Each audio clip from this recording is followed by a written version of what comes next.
Hi, Simon and Doug back again. Myth number 2 of fundraising myth-busting myths.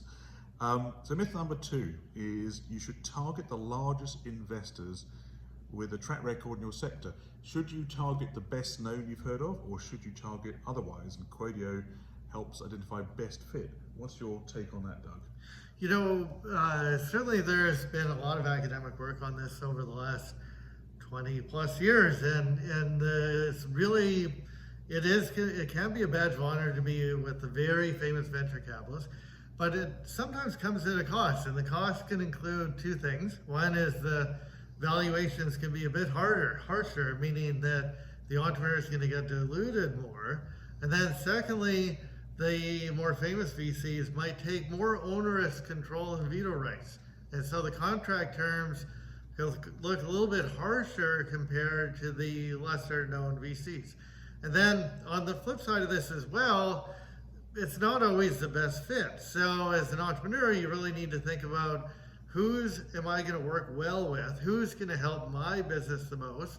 Who has the most time for me, right? And so you don't want to be, you know, the joke is, I've heard sometimes used, you don't want to be dating someone who's dating too many other people. You need to have a mentor at the VC that's really going to be there for your business, that's going to be doing everything that's maximizing the value for you.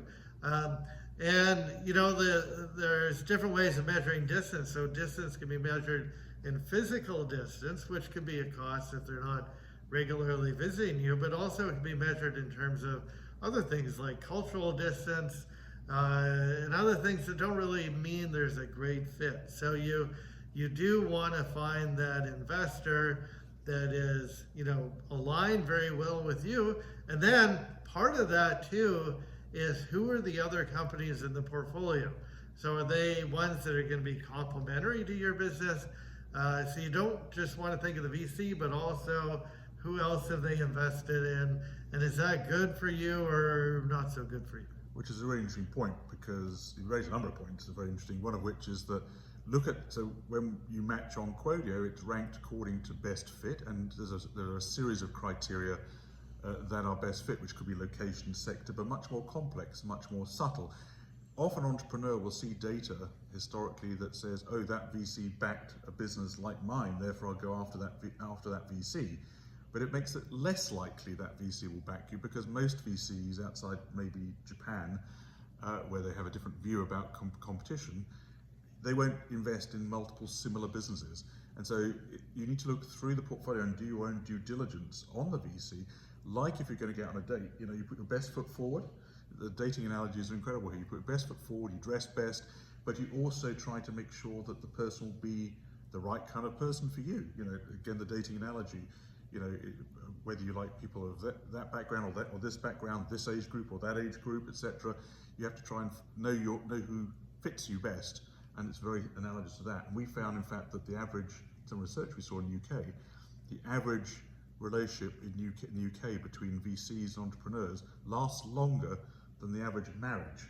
Oh, and you're going to spend a lot of time, including very difficult times as well as good times, with your investor, more so in a sense even though with your life partner. So you better get on with them personally as well. Yeah. And so a lot of it's about chemistry, and that chemistry is a hard to identify thing. But so find the best fit, not just the one you've heard of most. The other counterpoint, just quick before you finish today on this one, is Josh Lerner, who you know, Doug, who's at Harvard Business School, who's one of our supporters of the business, spoke the other week about the fact, though, that despite all this, that often the best known VCs have had the best returns. They almost hog the best returns. There's a whole bunch of factors around that. So people get very keen to try to work with them, seeing there is this imbalance historically between, you know, Bay Area VCs in the US, etc., having such high returns. But then when he looked at it further, he said actually that tends to be the case because one or two of their portfolio companies, in certain circumstances, knocked it out the park. Right. Regional VCs and mid-market private equity firms often are more tame in what they're looking for, and actually might be a better fit for you because they may be perhaps less aggressive in what they're seeking and be more comfortable with more okay returns than larger returns. We'll look at that also later in this discussion today. Perfect.